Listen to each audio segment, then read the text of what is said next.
अम्मा जी, ये हम क्या सही सुने हैं? आप बहुड़िया के दूसरे ब्याह की सोच रही हैं? दूर की चाची आई हुई थी, वो बोली। हाँ सही सुने हो। अम्मा जी लाठी की तेज आवाज़ करते हुए बोली। क्या लोक लाज की शर्म है ही नहीं? पूरे खानदान की इज्जत मिट्टी में मिलाएगी। आज तक 7 पुश्तों से किसी भी रिश्तेदारी में ऐसा होता सुना है क्या? वो बेचारी बिंदु तो 16 साल की है, विधवा हो गई थी, ना ही कोई बच्चा था, फिर भी पूरा जीवन ऐसे ही हंसी खुशी गुजार रही है। बहुरिया के तो एक छोड़ी है, लोग क्या सोचेंगे? क्या बोली तू अनीता? लोक लाज गई चूल्हे में, बिंदु हंसी खुशी जीवन गुजार रही है, ये तू कैसे जानी है? कभी उसके पास बैठकर प्यार से बात कर, उसके सर पर हाथ फेर कर उसे गले लगाकर पूछना, पक पक पड़ेगी। उसका दुख उसकी आंखों से बह आएगा। इंसान है ही, ऐसा दूसरों को देखकर झूठी हंसी दिखानी पड़ती है। उसे रात को नींद भी नहीं आती होगा।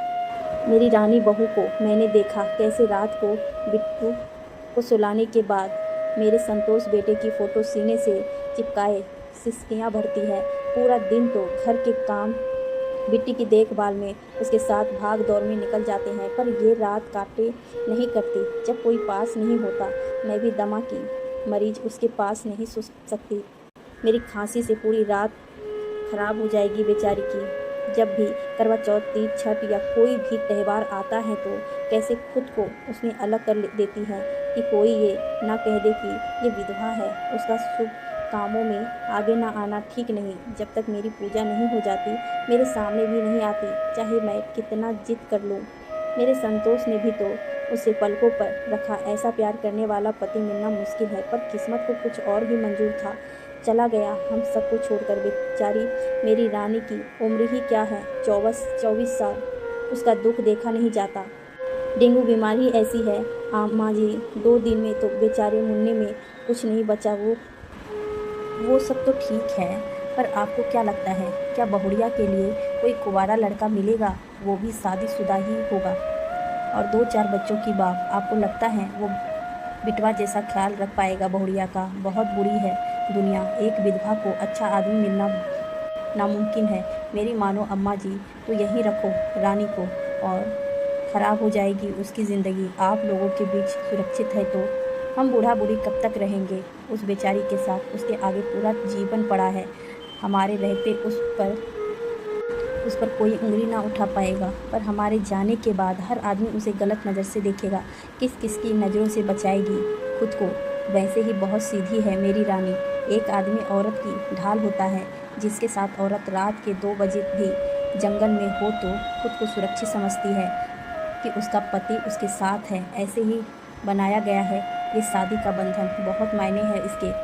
मायके में भी कोई नहीं है उसका। अब मुझे तो उसके भविष्य को लेकर बहुत चिंता होती है री अनीता। तभी सोच समझकर उसके दूजे ब्याह की सोची है। वो सब भी मानती हूँ अम्मा जी, पर तुमने लड़का देख रखा है क्या? कौन ब्याहेगा एक बच्चे की माँ को?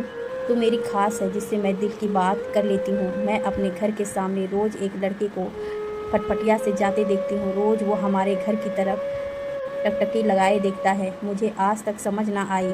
कई महीनों हो गए तो मौका पकाने मैंने उसे हाथ का इशारा कर बुलाया। उस समय रानी बिट्टी भी को स्कूल से लेने गई थी। मैंने उसे डांट लगाते हुए पूछा, मेरे घर की तरफ अगर तूने आज के बाद देखा तो पैर टूटे हो जाएंगे। आज देख रहा है, कल को चोरी करने आएगा डंडू लेकर। क्यों देखता है मेरे घर की तरफ, बता? उसकी आंखों में ना कोई चोरी था ना कोई डर। अनीता सूरत तो इतनी मनमोहक की जैसे कान्हा जी की छवि। वो बोला, आंटी जी मैं आपको चोर लगता हूँ? मुझे किसी ने बनाया कि मेरी खास दोस्त रानी यहाँ रहती है। कई बार सोचा आने की, पर किसी न किसी काम से टल जाता। जब आना चाहा तो पता चला कि रानी के पति अब नहीं है दुनिया में। खुद को संभाल ना पाया। रानी स्कूल के समय से ही पसंद करता था, पर वो बहुत ही सीधी भोली भाली लड़की थी। मेरे घर के सामने ही इसका घर है मायके में, पर अब वो बिक गया। कभी हिम्मत नहीं कर पाया उससे कहने की।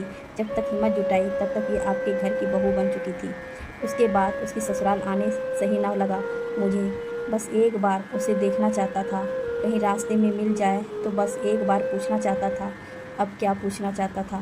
तो मेरी बहू से वो अनीता फिर भी मेरी तेज़ आवाज़ के बाद भी वो लड़का बोला, यही आंटी जी कि मेरे घर वाले ने मेरा रिश्ता तय कर दिया है, पर मेरे दिल में अनीता के लिए अभी भी एक ख़ास जगह है। अगर वो मुझे अपने काबिल समझे तो मैं उसे अपनी पत्नी बनाना चाहता हूँ, उससे शादी करना चाहता हूँ, पर अभी तक वो दिखी ही नहीं। आज तक रोज़ देखता हूँ, फिर भी। तुझे पता है रे कि उसकी एक बेटी है, फिर भी तू शादी करेगा मेरी रानी से। एक क्या 2 बेटी भी होती तो भी कर लेता। उसके बच्चों को इतना प्यार दूंगा कि वो मुझे छोड़कर कहीं ना जाना चाहे। जिसे आप चाहो उसकी तो हर चीज़ से प्यार होता है। तो तब बताइए फिर आंटी रानी मुझसे शादी के लिए हाँ कर देगा ना? आप मनाइए ना उसे। मैं बैंक में काम करता हूँ, उसके अच्छे से रख सकता हूँ।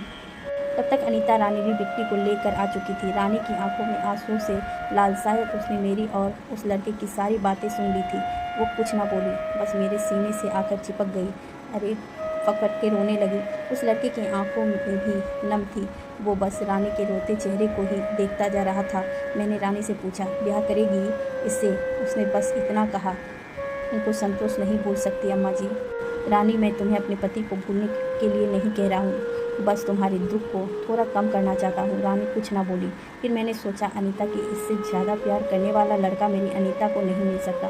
फिर मैंने किसी की परवाह नहीं की। मैं अपनी रानी को इस छोरे से ब्याह के ही करूँगी। वाह अम्मा जी, सास हो तो तुम्हारी जैसी।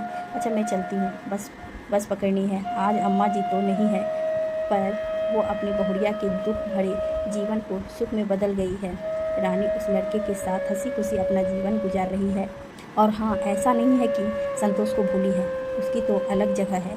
उसके दिल में थोड़ी सी जगह अब उस लड़के ने भी ले ली है बस।